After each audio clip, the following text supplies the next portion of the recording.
everyone, I'm Leslie Blaskacek, and we're here with Made in River Falls today at Interfacial Solutions, and that's located in the River Falls Whitetail Ridge Corporate Park, just off of Highway 35. And we are very pleased today to have Jeff Cernahouse with us. Hi. Hi, Leslie. How are you? I'm good. Thanks Good. for having us today. This is such an interesting company.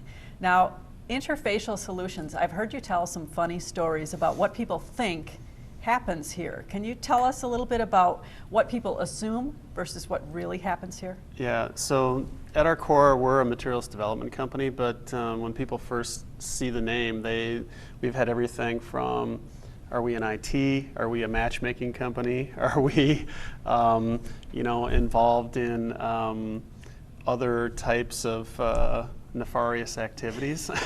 But at our core, we're all about a one-stop shop from idea to production in contract materials research. Okay. You talked about contract materials research. That's a really long name, and I've also heard it called composites. So can you talk for the average person about what types of things might be composites or materials that they would recognize? Sure. So composites are actually one section of materials research and materials science. So in materials science, we are engaged in all kinds of different materials that are out there in the world, everything from algae to the materials that are injection molded into plastics and articles every day, to composite materials like, for example, this particular decking board. We recently developed a new veneer capstock for this that effectively is more wear resistant and protects the board from moisture. So you can find this in Lowe's and Home Depot. So again, a company approached us about producing the material for the surface, just for the surface, for the skin. Another composite type material that we've worked on is this is a flooring product that is made from recycled materials, and in the back composite material in the back here, it was something that IFS developed, and we spun off into a business called Magma Flooring, which is just down the street. So those are two examples. This particular product is our Deterra bio-based product, and this is made out of a resin that's derived from corn and produced in Nebraska. That's an alternative to polyethylene and polypropylene and some of the standard petroleum-based products. This particular material was developed to replace PVC. Google just installed it in their corporate headquarters, and it gets LEED certification and points for companies that do green building. So those are a couple of examples. This is one more. This product we developed for Weyerhaeuser Corporation, and this is a material that's based on cellulose, and cellulose that comes from the tree pulping process. Weyerhaeuser's just launched this with Ford into a variety of automotive types applications, mostly interior automotive. So two themes I keep hearing is that companies, first of all, come to you, and secondly, that a lot of this technology is green. Would that be accurate? Yeah, I would say that is accurate. So companies come to us, it's usually through referral. We do have a very highly educated staff. There are 4 PhDs on staff, including myself, of the 40 people that are in the organization, and more than 20 or half of our workforce has a background in science and technology in one way, shape, or form. So, and we have done a variety of different projects that have built a reputation of providing really best-in-class materials research, development, and commercialization services for our customer base. So that's the main reason they come to us. And we have been in business now 10 years, and so with the infrastructure and the investments that we've made, we think we're one of the leaders in our field. And I noticed that when you first built here, you built a building in Whitetail Ridge, and then that building very quickly expanded, and then you mentioned Magma Flooring, which is in the Legacy Industrial Park just off of Main Street. So it sounds like you're growing quite a bit. Did you anticipate this kind of growth when you set out? No, actually my office manager, who's been with us for almost 8 years now, often says to me, can we go back to when we were just a small business? And but so I would say we haven't anticipated this growth. However, there's been demand for our services and our products, and as a result, we were able to grow through the economic downturn. In 2007, the business tripled. And then, as you mentioned, we first built 15,000 square feet here, right during that same time, and then expanded it to 40-some thousand square feet, about 42,000 square feet in late 2009. So, and that was just demand for our business, and doing good work, and more customers wanting to work with us. So. And again, you mentioned that you have a new venture that's just starting, Magma Flooring. Can you talk a little bit about Sure. that? Yeah, so Magma Flooring was a venture that came about. We developed some technology around volcanic ash, composite type materials. And the last time there was a super volcano in the West Coast and around the Yellowstone, it dumped an incredible amount of volcanic ash into the jet stream. It got over the central Great Plains, and it all fell out of the sky. And so if you drive through Kansas, Nebraska, Oklahoma, South Dakota, and look over the horizon at some of these hills, you'll see white veins that at first blush you might think are sandstone, and they're actually volcanic ash. And so there's mines where you can get volcanic ash. And so we have some intellectual property, some patents around composites that utilize volcanic ash. We had a company in Nebraska that had licensed that technology and tried to bring it to market. And this was back in 2005 to 2007 timeframe. They actually were successful to a point, got the product to market for a plywood replacement project for concrete forms. The housing market tanked, the company ran out of capital, technology came back to us, and 2 years ago I hired a CEO, Greg Bennett, and we decided to discuss some of the things that we had developed internally, whether or not we could turn them into separate ventures, and this came to the top. So a little over 2 years ago, we went to the World of Concrete, and with the idea that we were going to bring composite panels to market for this application. And there was a 90-degree right turn toward the flooring market, and it literally happened during a cab ride to the Las Vegas airport. We got a call from a company that makes one of the machines that we were looking at in Germany. And the owner of this company said, "You need to come to the Surfaces show." As we were on the way to the airport, it was in another one of the large conference centers in Las Vegas. We stopped. To make a long story short, 20 minutes later, we met the owner of a company named Lyco, and basically that owner said, "If you can make this kind of a product for the flooring market to replace PVC at a certain price, I'll give you a $16 million purchase order for it." And so that was fairly compelling. The problem was it was a very low-cost product, and as we're driving back to the hotel, or to the airport, my partner, who's very much a spreadsheets and numbers guy, basically said, "There's no way we can do it." And I happen to be aware of a waste stream that is currently landfilled that's around a material called hydropulp tailings, and we're able to leverage that particular material, and we think come up with a really differentiated product that we've now invested $11 million to bring to market. So you don't shy away from risk, do you? No, I'm a risk taker. All right, good. You mentioned that you have a lot of PhDs and highly educated people on your staff. Who is on your staff? How many employees do you have here? In the IFS, or Interfacial Solutions organization, we have about 40 people. And that includes Dr. Jill Ferguson, who runs our quality and characterization, Dr. Adam Pulowski, who runs technology development at the organization, Dr. Greg Bennett, who is a partner and a CEO, and we also have an on-site patent attorney. So we do file aggressively for our customers and for ourselves a variety of patents. In the Magma business right now, there's currently about 10 employees. But we expect that, and there's no PhDs there yet, but we expect that business, the workforce, will probably grow to 50 in the next 2 years. So I can't imagine that you, as a young man, Jeff, decided, wow, I want to get into volcanic ash and algae. Fascinating. So what was your genesis, and how did you come about to where you are today? I would say, no, that's Absolutely true. I didn't set out to do these things. I'm an organic chemist by training, a PhD organic chemist, and I got my degree at Minnesota.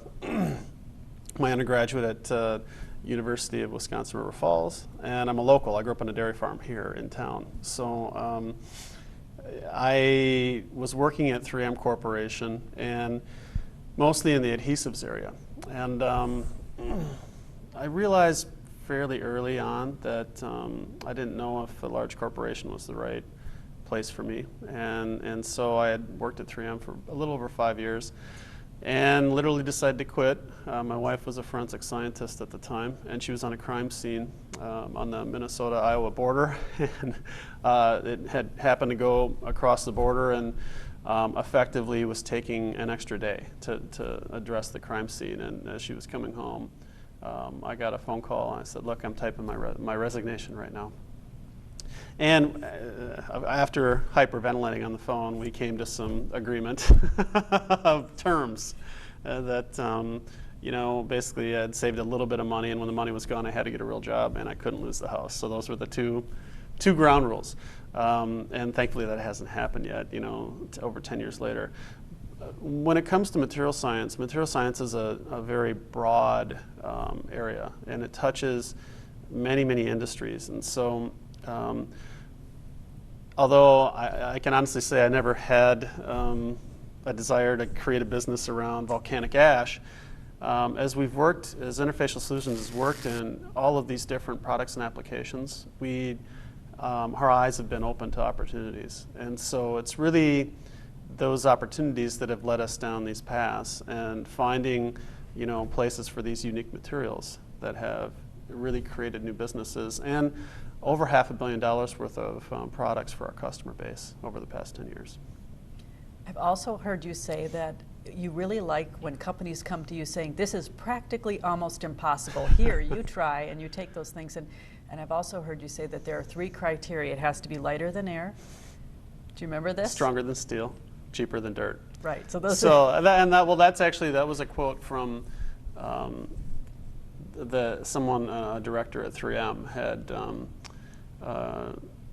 when he scoped a project 10 plus years ago. That was his requirement. And so, but that's not unlike a lot of our customers' requirement. Technology is great, but at the end of the day, it has to be cost effective and to be able to fit into some of the mainstream markets. So a good example, we have a customer on the other side of the state that sells into the automotive market. The automotive market is extremely price sensitive, and what does the automotive market want right now? They want higher MPG, right? Your cars need to be more efficient. Well, the way to make cars more efficient is to basically take weight out of them and make sure that engine isn't carrying as much weight. That's the easiest way to do it. But they also don't want to pay any more for those materials. And so we had a project where this was early on. We had to develop a material that went into the trunks area, so to hold your spare tire and this, that, and the other. This customer sold a lot of sheet goods into that market.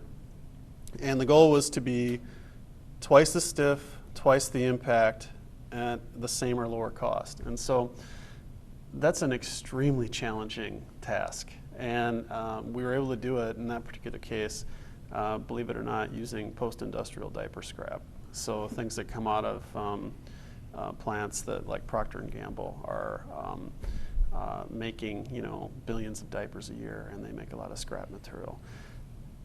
That type of story tends to reverberate and come up again and again. And this is another good example. This particular composite board, there's a lot of money and technology that's built into that thin veneer, but the core of this board is primarily waste stream type materials. And so same thing with the Magma product. Deterra comes from a bio-based product, so this is actually the most premium product that we've ever made. It's quite expensive, and it's niche as a result. So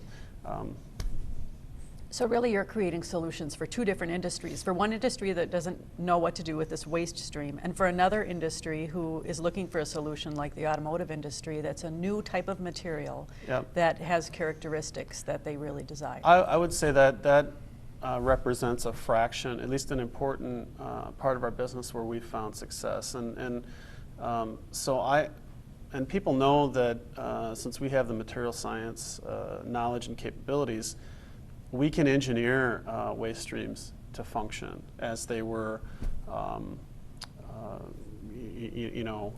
virgin resin, or virgin materials that are, you would buy from a large company like Exxon or someone like that. So that's not easy to do. But when you can be successful at that, then for all practical purposes, there's a lot of additional money in the value chain for companies to reap the benefit and become more profitable and grow. The other side is we do a lot of what I would call high-value niche development. So one of our customers makes 3D printers, and they sell materials into the 3D printing industry, which is a very hot industry right now. In that case, it's not so much about cost; it's more about functionality and lower volume and getting it to function in the printing application. And so I would say there's almost a natural dichotomy in our business. On the one end, it's people might pay the moon for something. On the other hand, it's every little penny counts. Another example I've heard you talk about is this balloon. Can you talk Sure. a little bit about how this company Yeah. approached you? This company was my second customer, and they're located in Eden Prairie. It's Anagram Corporation, and they had been working on a project for about 14 years to try to reduce the rate that helium comes out of these balloons. And the reason they wanted to do that was Walmart had told them they won't sell these balloons if they had to reinflate them. And helium balloons, if you go back 10 years before we got involved in the project, would only stay up about 5 days. We got involved in the project, and within a period of about 18 months, we were able to engineer a solution. I was primarily working out of my garage at that time, but in working with the University of Wisconsin-Eau Claire and some of their facilities, came up with a film structure that reduced the diffusion of helium through the film, identified some micro cracks in the seams, and for all practical purposes, made the balloon stay up as long as a year. And as a result, the company realized major sales to Walmart almost instantaneously. So, and helium is about half the price of the balloon, so that's another reason to make sure that you protect it. So you, again, companies come to you with some unusual requests, and you're open to these risks and to try new things, and you can see that as you walk into your facility that the walls just have many, many patents on them. How many patents would you say that your employees hold now? I think organizationally between myself and the other employees or inventors that are within the staff, we probably, it's well over 100 patents. And of those, 70 or 80 issued patents, and there's probably more like 150 that are pending, that are in the process.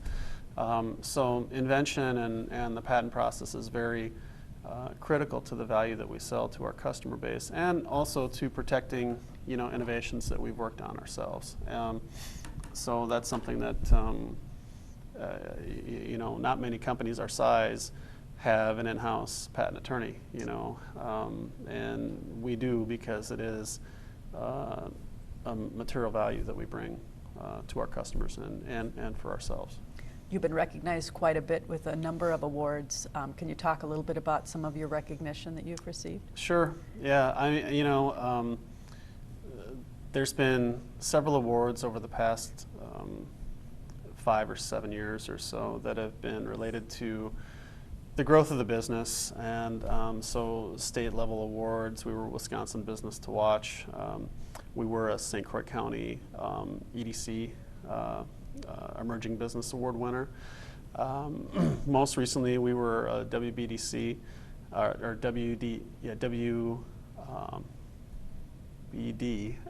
You may have to cut that. WEDC. maybe? No, WBD, Wisconsin Business Development Award winner for innovation. So those are companies that have been selected that have had 504 type notes.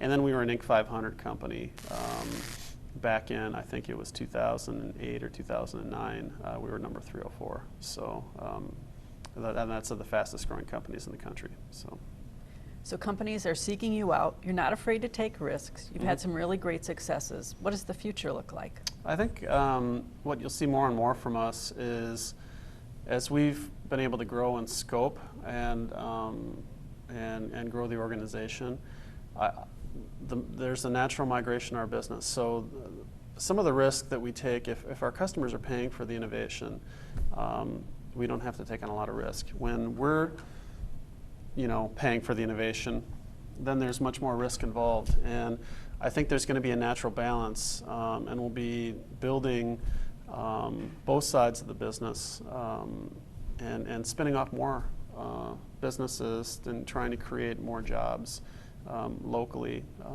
based on other innovations that we'll bring to market. So, I mean, we'll see. The Magma business is probably the largest risk that we've taken to date, and if it pays off, I expect even larger risks. If it doesn't, then okay, we'll put our thinking caps back on and try again. So, anything I didn't ask you, Jeff, that you wanted to talk about? I think just related to River Falls. Obviously River Falls is near and dear to me. I grew up here. I went to high school here. I have families. Both my wife and I have families that live here. But River Falls was very attractive to build a facility here. I was able to build the first facility without any money into the facility out of pocket. And they've been very supportive throughout our growth, which, even though we've been profitable all the way through, that's not to say that it hasn't been challenging at times, because growth can be as challenging as flat sales. And so I think it's been a great experience for me. And people come in to River Falls, into this beautiful industrial park, and into our facility and say, wow, this is really a special place. And I think, I hope River Falls can continue to, attract world-class businesses and help foster more of them. And I'm going to do my part to help enable that. Well, we'll hold you to that. All right. Thanks again, Yeah, Jeff. thank you.